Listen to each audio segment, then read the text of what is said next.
নমস্কার বন্ধুরা, silk route ভ্রমণের অন্তিম পর্ব নিয়ে চলে এলাম তোমাদের কাছে।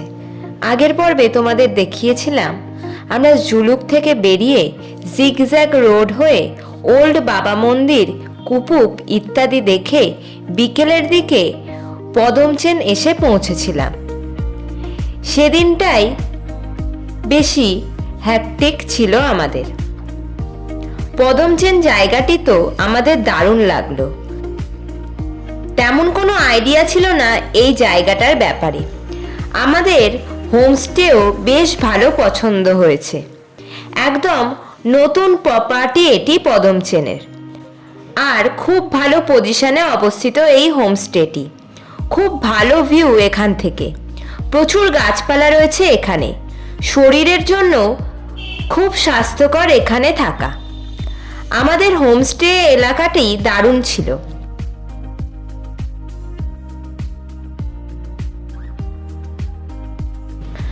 আমাদের নিজের মতো করে কাটানো কিছু মুহূর্তের ভিডিও তোমাদের সাথে শেয়ার করছি।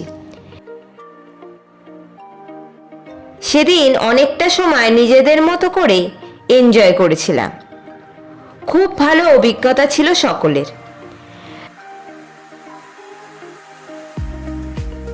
গাছগাছালি বেশি থাকবার জন্য পাখিও প্রচুর রয়েছে এখানে। পূর্ব সিকিমের পাহাড়ি ঢালে প্রায় ৮,০০০ ফিট উচ্চতায় অবস্থিত ছোট্ট একটি গ্রাম হলো পদমচেন। এখন বহু মানুষ সারা বছর এই সিল্ক রুটে আসেন, তাই পদমচেন বেশ পরিচিত। এটি অফবিট হলেও বেশ জনপ্রিয়। ঘন জঙ্গলে ঘেরা পদমচেন আরও পর্যটকদের প্রিয় হয়ে উঠেছে এর ওয়েদারের জন্য।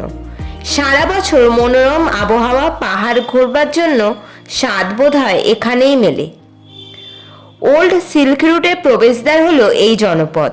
এখান থেকে 14 কিলোমিটার দূরে রংলি এবং মাত্র 4 কিলোমিটার দূরে জুলুক অবস্থিত।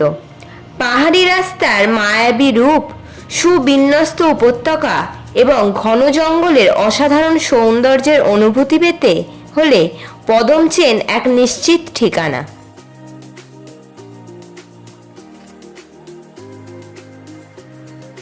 এছাড়া পূর্ব হিমালয়ের অপূর্ব শোভা তোমাদের মুগ্ধ করবেই। কাঞ্চনজঙ্ঘার সূর্যের প্রথম আলোর ছবি হৃদয়ে যদি গেঁথে নিতে চাও, তবে পদমচেন হতে পারে অন্যতম গন্তব্য।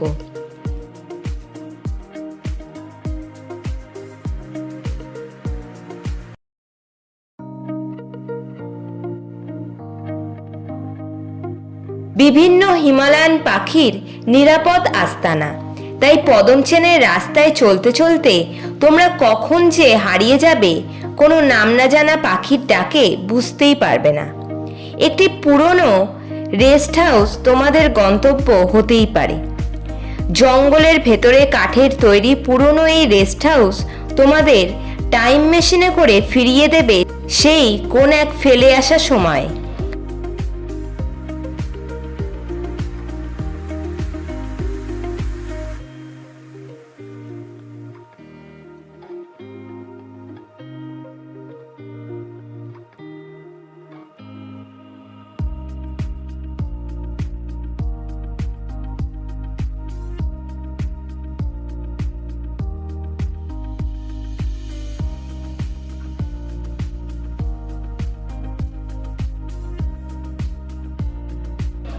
পদমচেন সিল্ক রুটের প্রবেশপথ, ফলে এখান থেকে যাওয়ার জায়গা অনেক। কাঞ্চনজঙ্ঘার ওপর সূর্যোদয় দেখার জন্য চলে যেতে পারো থাম্বি ভিউ পয়েন্টে। পদমচেন থেকে 18 কিলোমিটার দূরে 11,400 ফিট উচ্চতায় এই ভিউ পয়েন্টটি অবস্থিত। শীতের সময় বরফে মোড়া থাকে এই অঞ্চল। এছাড়া 10 মিনিটের গাড়ি ড্রাইভে কুইখোলা ফলস ও বেশ সুন্দর। পদমচেনকে বেস করে গোটা সিল্ক রুটও ঘুরে ফেলা যায়। Zuluk, Kupup valley, Nathang valley, Ariyal lake, Lungthang ইত্যাদি ঘোরা যায় সহজে। মূলত পদমচেনকে কেন্দ্র করেই সিল্ক রুট ঘুরে ফেলা যায় 3-4 দিনে। সিল্ক রুটের হোমস্টেগুলি বেসিক হলেও অতিথেয়তা মুগ্ধ করবে সবাইকে। আরও যারা বরফ ভালোবাসে, মোটামুটি ডিসেম্বর থেকে মার্চ এপ্রিল অবধি বরফ পাওয়া যায় এই সিল্ক রুটে। নিউ জলপাইগুড়ি থেকে পদমচেনের দূরত্ব 127 কিলোমিটার, গাড়িতে সময় লাগে 4 থেকে 4.5 ঘন্টা। বড় গাড়ির ভাড়া 4,000 থেকে 5,000। হোমস্টে খরচ মোটামুটি 1200 টাকা জনপ্রতি প্রতিদিন হিসাবে পড়ে।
আজ সকাল সকাল আমরা রেডি হয়ে ডাইনিং রুমে চলে এলাম। আজ আমরা ম্যাগি খেয়ে বেরিয়ে যাব। সকাল সকাল গরম গরম ম্যাগি ভালোই লাগবে। পাহাড়ে বসে ম্যাগি খাবার আমেজটাই আলাদা। বেশ ভালোই টিফিন হলো আমাদের।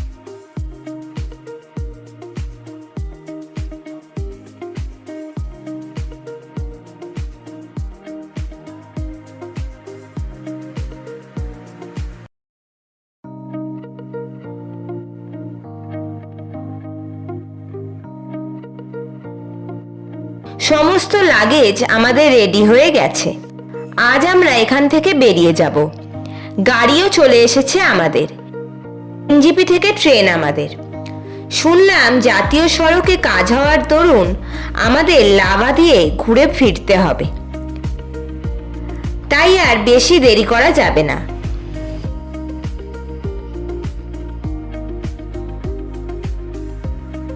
আমরা এগিয়ে চলেছি লাভার উদ্দেশ্যে। একটা চেকপোস্ট পেরোলাম। এ রাস্তার সৌন্দর্য খুব সুন্দর। আমরা পাহাড়ি নদী পেরিয়ে এগিয়ে চললাম।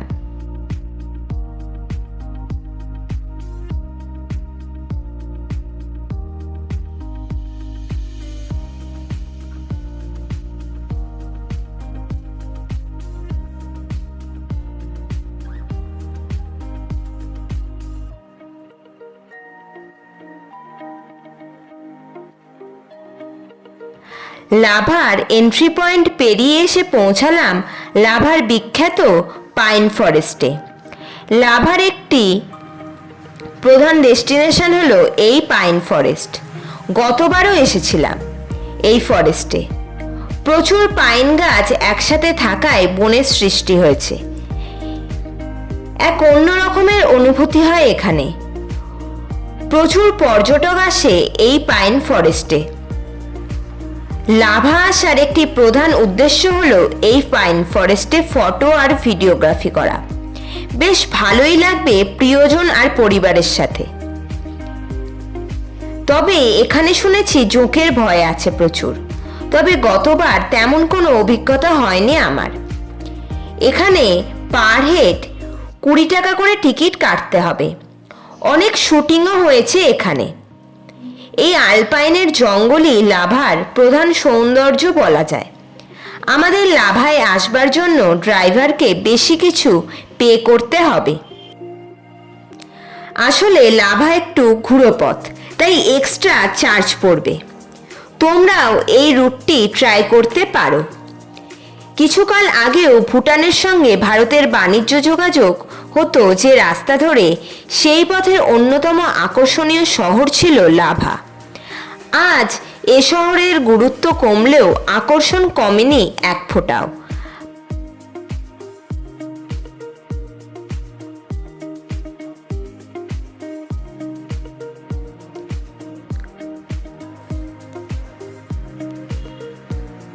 পাহাড়ের বুকে পাইনের বনে মাথা তুলে দাঁড়িয়ে থাকা এই শহর সৌন্দর্যের অন্য ঠিকানা। আঁকাবাঁকা দুর্গম পার্বত্য পথ, শিরশিরে হাওয়া এবং মেঘের রাজ্যে হারিয়ে না গিয়ে থাকতে পারবে না পর্যটকরা। সমুদ্রতল থেকে 2350 মিটার উচ্চতায় অবস্থিত লাভা শহরটি কার্শিয়াং থেকে 35 কিলোমিটার দূরত্বে অবস্থিত। প্রাকৃতিক সৌন্দর্য, বেশ কিছু মনেস্ট্রি এই এলাকার মুখ্য আকর্ষণ।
রং বেরঙের নানা প্রজাতির পাখি দেখতেও অনেকে ভিড় করে এই লাভায়। শিলিগুড়ি থেকে 82 কিলোমিটার দূরত্ব অতিক্রম করলেই পৌঁছে যাওয়া যায় লাভায়। অনেকে আবার দার্জিলিং কিংবা কার্শিয়াংয়ে এক রাত থেকে সেখান থেকে লাভার উদ্দেশ্যে রওনা হন। পশ্চিমবঙ্গ সরকারের উদ্যোগে ঢেলে সাজানো এই শৈল শহর বর্তমানে পর্যটকদের অন্যতম আকর্ষণ স্থল। লাভা থেকে নেওড়া ভ্যালি হয়ে জঙ্গলে ঘেরা পার্বত্য পথ ধরে 12 কিলোমিটার ট্রেকিং করে পৌঁছে যাওয়া যায় রাচেলা পাসে, যাকে বাংলা, সিকিম এবং ভুটানের সংযোগস্থল বলা হয়। পথমধ্যে রডোডেনড্রন বাঁশবন পর্যটকদের নজর টানে। এছাড়াও পাহাড়ের উচ্চতায় কিংবদন্তি কামা লোটকো চৌকি সঙ্গের হাতে তৈরি লাভা মনস্ট্রি পর্যটকদের অন্যতম আকর্ষণের স্থল।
আমরা অনেকটা রাস্তা হেঁটে এসে লাভা মনেস্ট্রির কাছে এসে উপস্থিত হলাম। পাহাড়ের একদম মাথায় অবস্থিত এই লাভা মনেস্ট্রি। যাত্রাপথটিও বেশ সুন্দর লাগছে। আকাশ আজ মেঘে ঢাকা রয়েছে।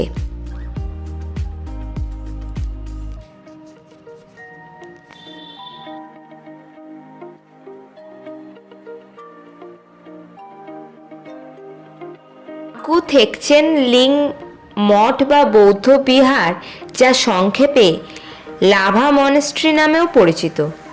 1980-র দশকে লাভার স্থানীয় বৌদ্ধ সম্প্রদায় স্থানীয় ধর্মীয় ও সাংস্কৃতিক ঐতিহ্য সংরক্ষণের লক্ষ্যে তৃতীয় জামগন কাংক্রুল রিনপোচে কর্ম লোডো চোকি সেংকে গ্রামে একটি বৌদ্ধ বিহার প্রতিষ্ঠার জন্য 4 একর জমি প্রদান করে। প্রস্তাবটি 1987 সালে গৃহীত হয় এবং 1988 সালের এপ্রিল মাসে নির্মাণ কাজ শুরু হয়।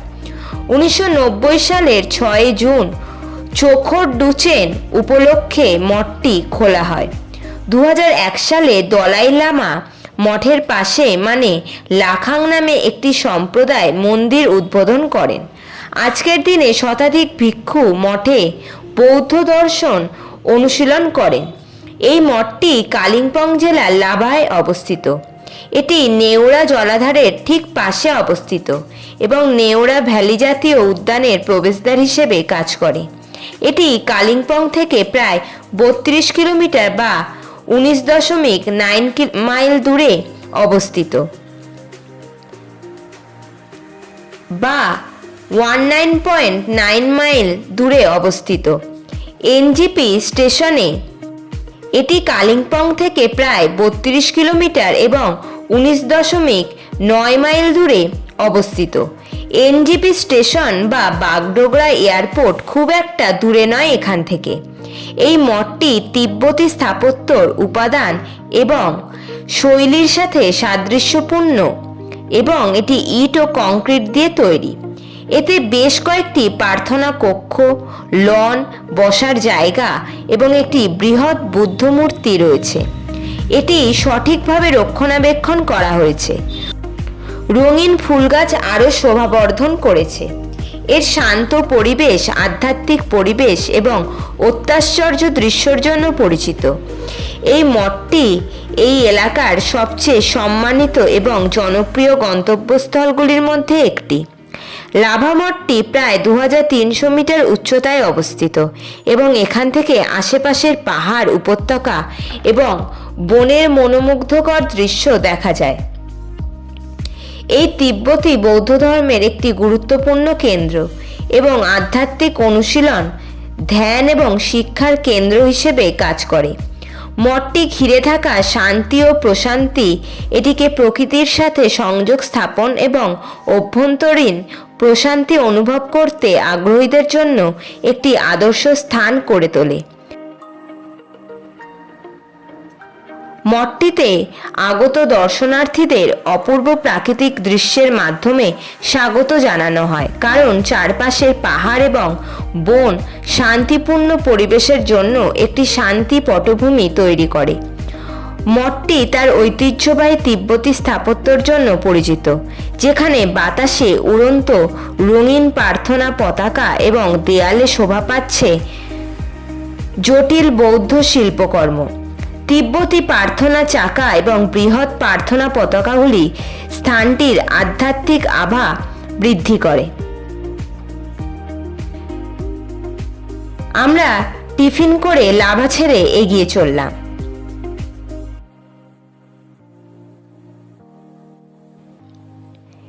বিংশ শতাব্দীর গোড়ার দিকে এই মঠটি নির্মিত হয়েছিল এবং বিশ্বাস করা হয় যে এই অঞ্চলে বসতি স্থাপনকারী তিব্বতী বৌদ্ধরা এটি নির্মাণ করেছিলেন। সময়ের সাথে সাথে এটি এই অঞ্চলের একটি গুরুত্বপূর্ণ ধর্মীয় কেন্দ্র হয়ে উঠেছে এবং অঞ্চল জুড়ে বৌদ্ধ তীর্থযাত্রীদের আকর্ষণ করে। এই মঠটি কেবল প্রার্থনার স্থান নয়, এটি শিক্ষার কেন্দ্র। তিব্বতী বৌদ্ধ ভিক্ষুকরা ধর্মীয় গ্রন্থে অধ্যয়ন করেন, ধ্যান করেন এবং শতাব্দী ধরে চলে আসা আচার অনুষ্ঠান অনুশীলন করেন। মঠের মধ্যে ভিক্ষুকদের উপস্থিতি শান্ত ও আধ্যাত্মিক পরিবেশকে আরও বাড়িয়ে তোলে, যা দর্শনার্থীদের জন্য তিব্বতী বৌদ্ধ ধর্মের সমৃদ্ধ সংস্কৃতি এবং ঐতিহ্য অনুভব করায়।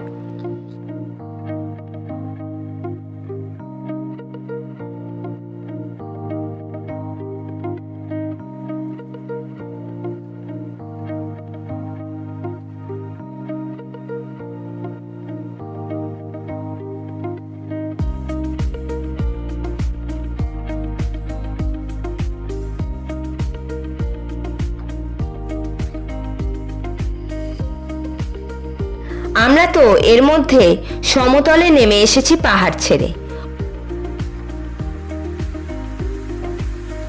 অনেক চা বাগান পেয়েছি রাস্তার পাশ বরাবর।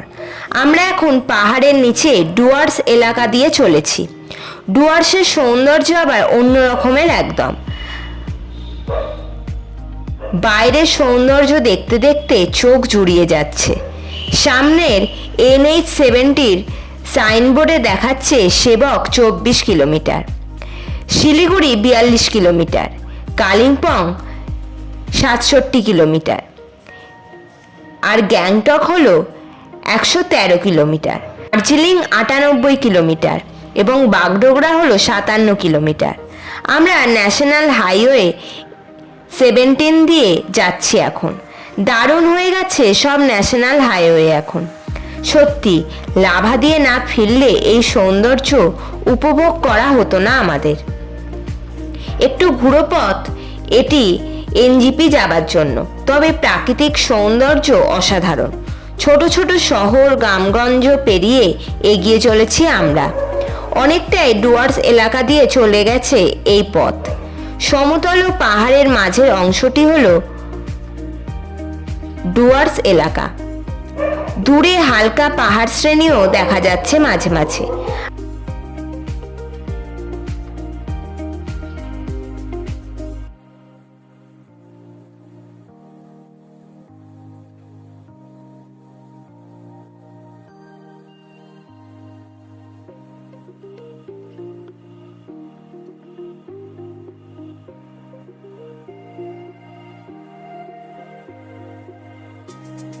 আমরা একটি নদী পেরোলাম। আমরা এখন গুরুবাথান এলাকা দিয়ে যাচ্ছি।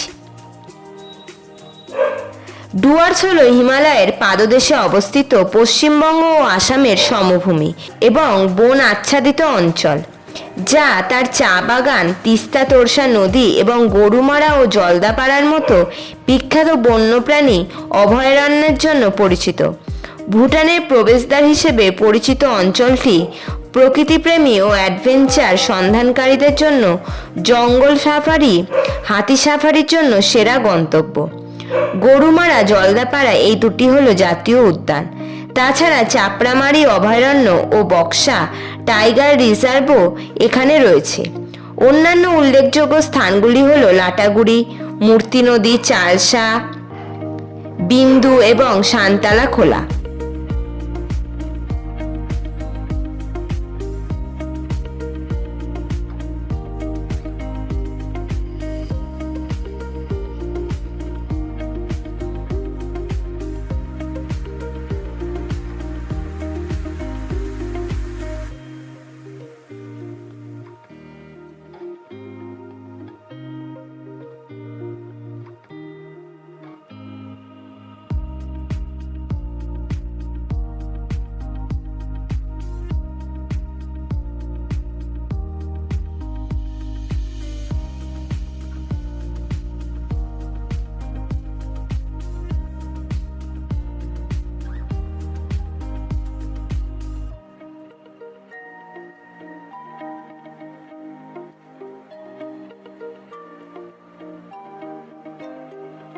সত্যি দারুণ লাগছে এই যাত্রাপথটি আমাদের।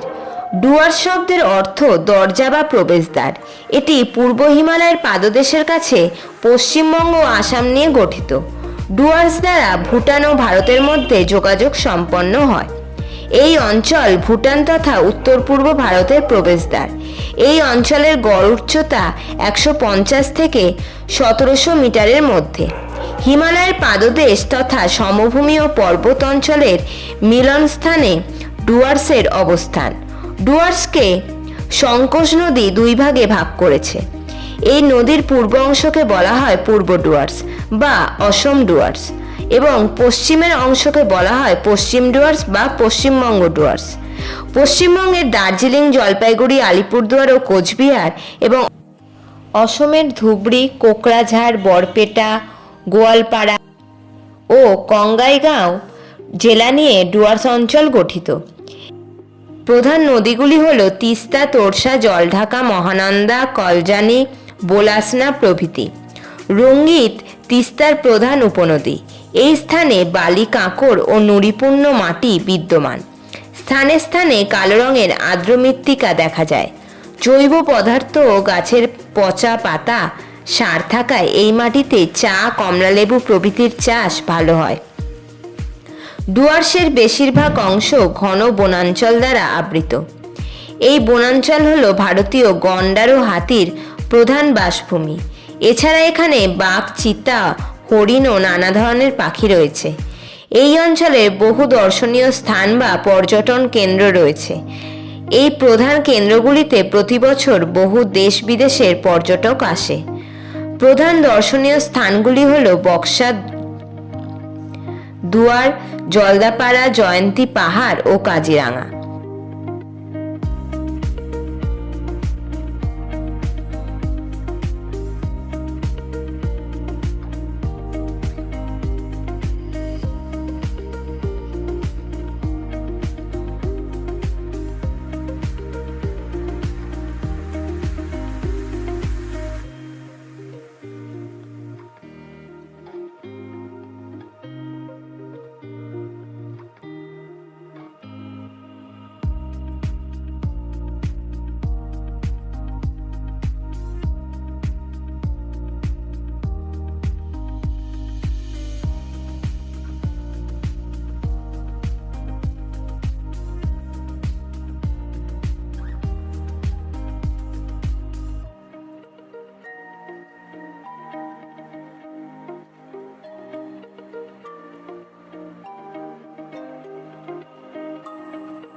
এবার আমরা সেবক করোনেশন ব্রিজ পার করব।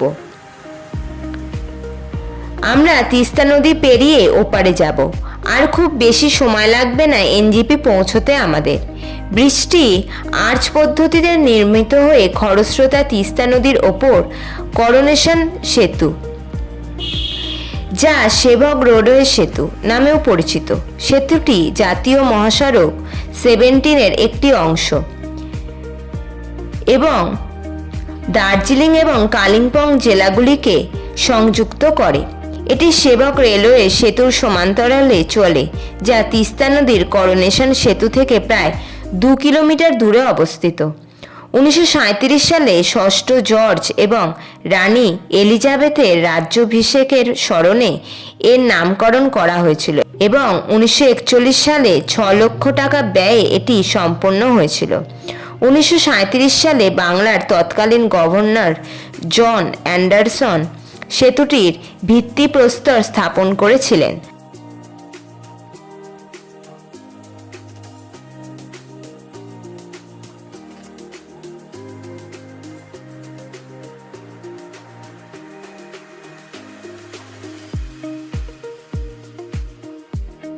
আমরা সেবক রংপুর রেলওয়ে লাইন পেরোলাম।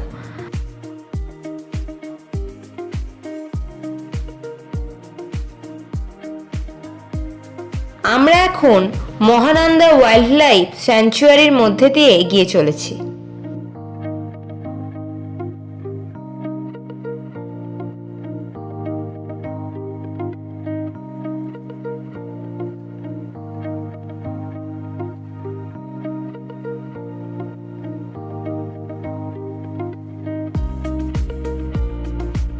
চারপাশের জঙ্গলে হাতি আছে এখানে।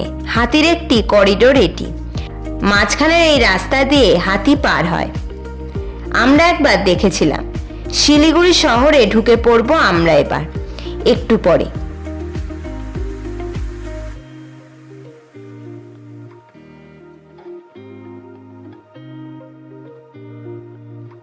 আমরা এনজিপিতে এসে পৌঁছেছি। সব লাগেজ নামিয়ে এগিয়ে চললাম প্ল্যাটফর্মের দিকে।